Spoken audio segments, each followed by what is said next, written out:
President Donald Trump's special envoy to Ukraine appeared to suggest that the country could be divided like Berlin after World War II, as another of his envoys held long talks with Russian President Vladimir Putin.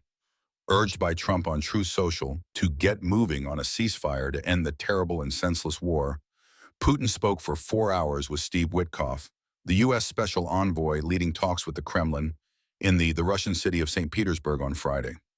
Neither Moscow or Witkoff, who later flew to Oman for talks with Iran, commented on what was said at the meeting, which did not include representatives from Ukraine, despite President Volodymyr Zelenskky repeatedly insisting that his country should be involved in the talks. Zelenskyy, who has firmly rejected any territorial concessions to Russia, will likely have been disappointed to read comments from Trump's special envoy to Ukraine, retired Lieutenant General Keith Kellogg, who told the Times of London that Ukraine could look like what happened with Berlin after World War II. He said British and French troops could serve as a reassurance force west of the Dnieper River, which bisects parts of the north and east of Ukraine before flowing out into the Black Sea in the south. Russian forces could remain in the parts of the east, which they already occupy, separated by Ukrainian troops and a demilitarized zone, he said. Kellogg later pushed back, claiming on social media that the article had misrepresented him.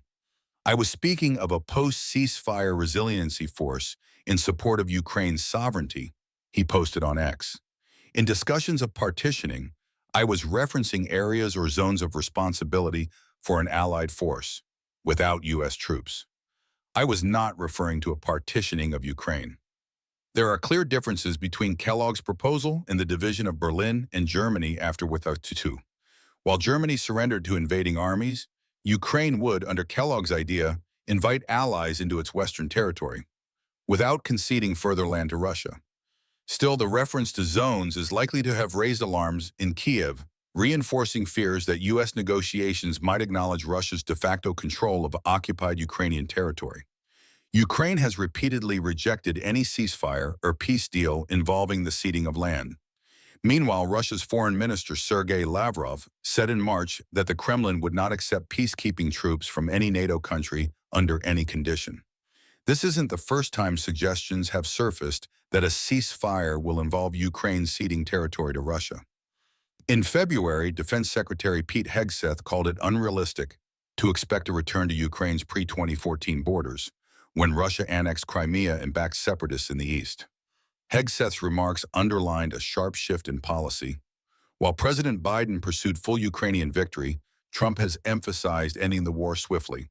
As Witkoff arrived in Russia, Trump posted on Truth Social, "Russia has to get moving. Too many people are dying, thousands a week, in a terrible and senseless war. A war that should have never happened and wouldn't have happened if I were president." Meanwhile, on Friday night, Russia launched a large-scale drone attack across Ukraine.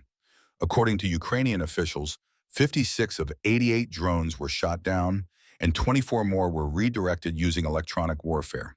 Kiev Mayor Vitaly Klitschko said that 3 people were injured in the capital as a result of the drone attacks. One more person was wounded in the city of Kharkiv in the northeast. Kharkiv's mayor, Ihor Terekhov, said,